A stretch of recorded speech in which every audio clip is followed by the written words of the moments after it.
Mon mari m'a quittée pour ma propre mère. Pas une belle-mère, pas une marâtre. Ma mère, celle qui m'a portée, celle qui m'a appris à marcher, celle qui séchait mes larmes quand j'avais de la peine. Elle avait 47 ans, lui 34, moi 29.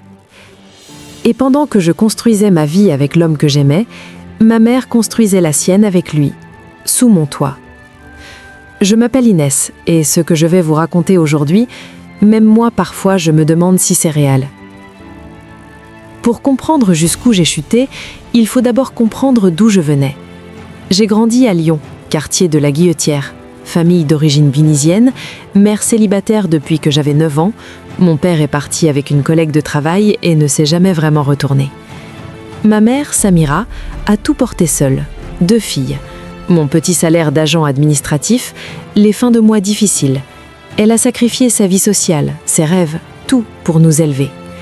Je l'admirais, je l'aimais comme on n'aime qu'une seule personne dans sa vie. Elle était belle, ma mère, je ne le cachais pas. Grande, brune, yeux verts. À 47 ans, elle en paraissait 38. Les gens dans la rue la prenaient pour ma grande sœur, et elle riait. On a les mêmes gènes, ma chérie. Moi, j'étais fière d'elle. À 26 ans, j'ai rencontré Mehdi, à une soirée chez des amis communs. Grand, carré, le sourire facile. Ingénieur en bâtiment, sérieux, ambitieux, respectueux. On s'est fréquenté 1 an. Il a demandé ma main correctement, à l'ancienne. Il s'est déplacé chez ma mère avec ses parents. Il a apporté des gâteaux et des fleurs. Ma mère était aux anges. Inès, il est bien ce garçon, je te le dis, il a de la tenue. On s'est mariés quand j'avais 27 ans. Petit mariage simple, on n'avait pas les moyens de faire grand. Une salle à Vénissieux, 80 personnes, ma mère qui pleurait de joie en me voyant dans ma robe. La photo de ce jour-là, ma mère d'un côté, Mehdi de l'autre, moi au milieu, tous les 3 souriants. Cette photo est toujours quelque part dans mes affaires.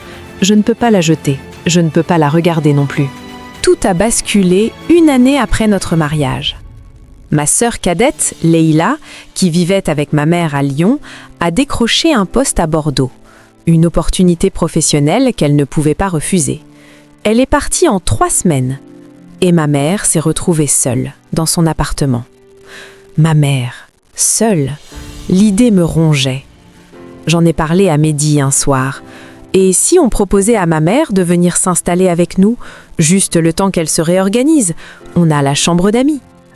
Mehdi a réfléchi, quelques secondes. Bien sûr, c'est ta mère. 2 mots, simples, généreux. Je l'aimais tellement à cet instant.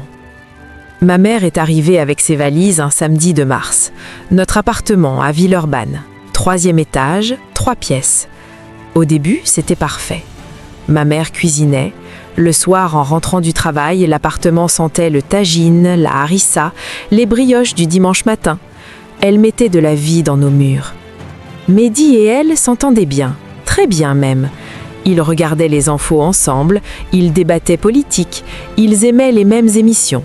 « Ta mère est une femme extraordinaire », me disait-il. Intelligente, cultivée, elle a du caractère. Je souriais. Je sais, je lui dois tout. Les semaines passaient.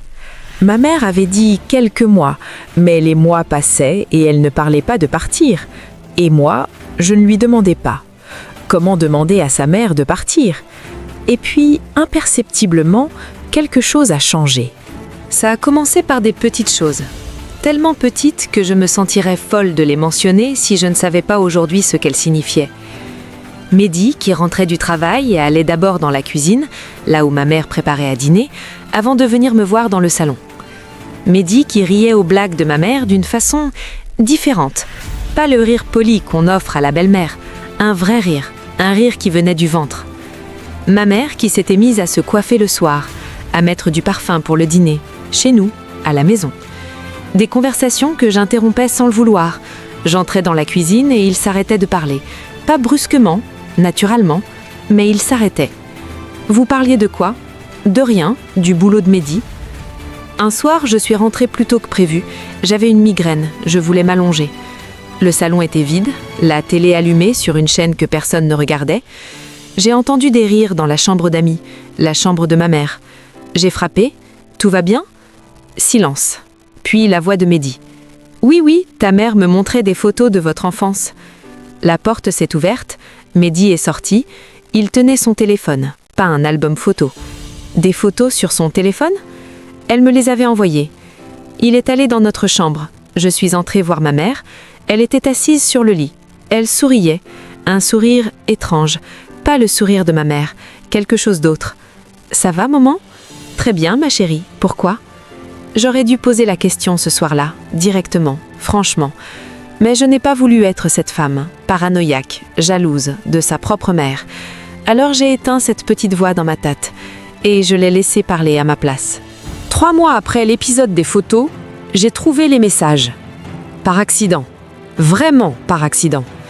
Mehdi avait oublié son téléphone sur la table basse. Il était parti faire des courses. Une notification est apparue sur l'écran. Un prénom. Samira. Le prénom de ma mère. Mon cœur s'est arrêté. C'est normal, je me suis dit. Il lui écrit pour les courses, pour lui demander si elle a besoin de quelque chose. Mais ma main a pris le téléphone toute seule. J'ai ouvert la conversation. Le dernier message de ma mère. Cette nuit encore, je n'ai pas dormi. Je pensais à toi.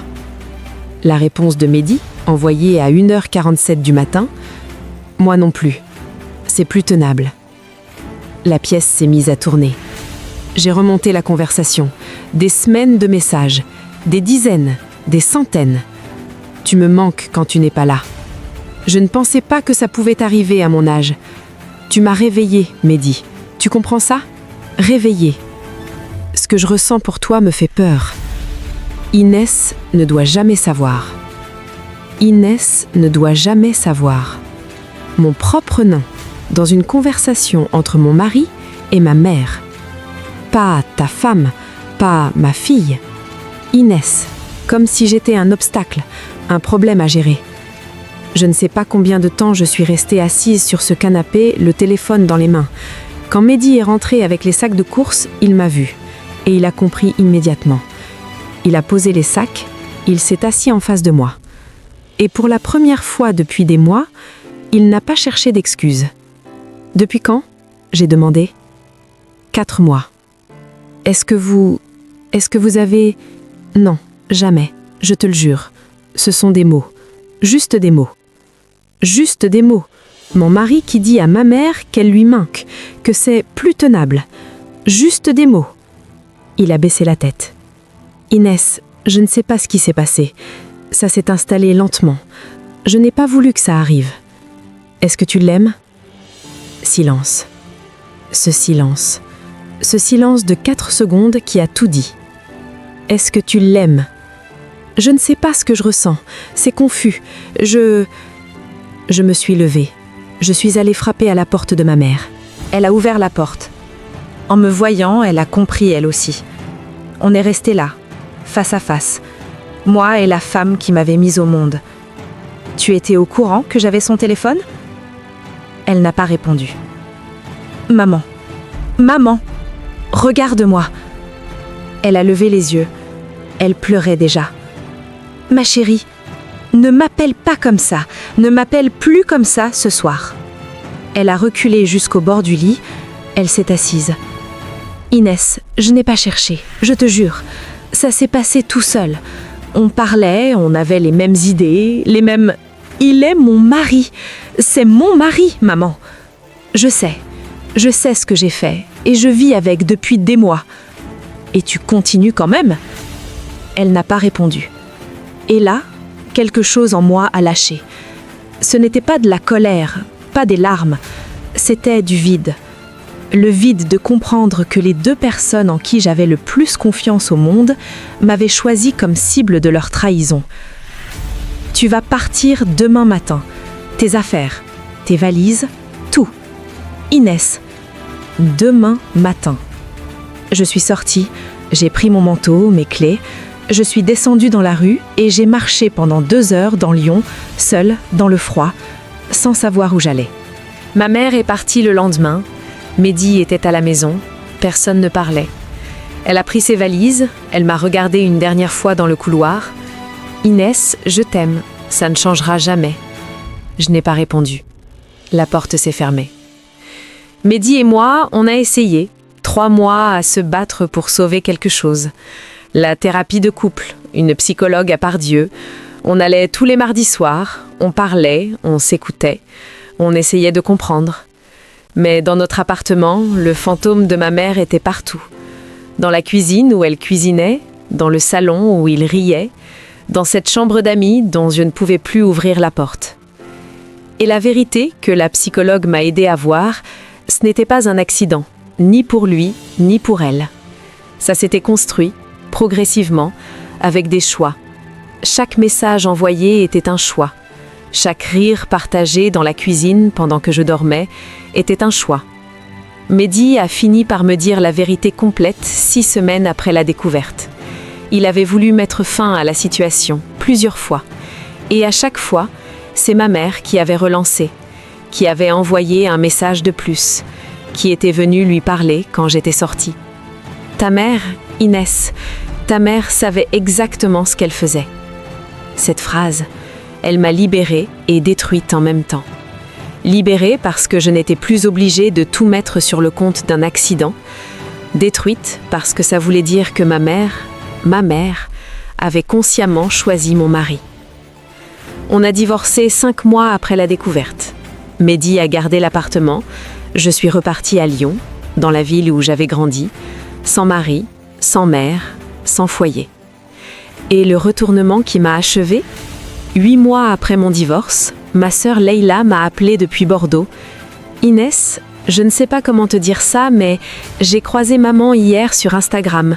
Elle a un compte, et dans ses photos récentes, Mehdi et ma mère, en photo, ensemble, dans un restaurant. Elle souriait contre son épaule. Ils étaient ensemble, officiellement. Aujourd'hui, j'ai 31 ans. Je suis en appartement, seule, à Lyon. Je vois un psy tous les 15 jours, je travaille, je tiens. Je n'ai pas parlé à ma mère depuis 18 mois. Elle a essayé de m'appeler. Elle a laissé des messages. Je t'aime, tu me manques, je voudrais qu'on se parle. Je ne rappelle pas. Ma sœur Leïla fait la navette entre nous deux. Elle ne prend pas parti. Je lui en veux parfois. Et puis je comprends, c'est sa mère aussi. Mehdi et moi, on a eu un seul échange écrit depuis le divorce, pour les derniers papiers administratifs. Cordialement, Mehdi. Cordialement, Inès. Cordialement. Ce que j'ai appris à travers tout ça, la trahison la plus destructrice n'est pas celle qui vient de l'extérieur, c'est celle qui vient de l'endroit où vous étiez certaine d'être en sécurité. Aucun thérapeute ne peut vous préparer à regarder votre propre mère dans les yeux et réaliser qu'elle vous a choisi comme obstacle plutôt que comme fille. Et pourtant, je ne me suis pas effondrée définitivement. Parce que cette douleur m'a appris une chose, je suis plus solide que ce que les 2 personnes qui me connaissaient le mieux pensaient. Elles pensaient que je ne survivrais pas à la vérité. Me voilà. Mes questions pour vous. Est-ce que je dois pardonner à ma mère un jour, ou certaines trahisons ne méritent pas de pardon? Est-ce que Mehdi est le vrai coupable? Il était mon mari. Ou ma mère est-elle plus responsable parce qu'elle était ma mère?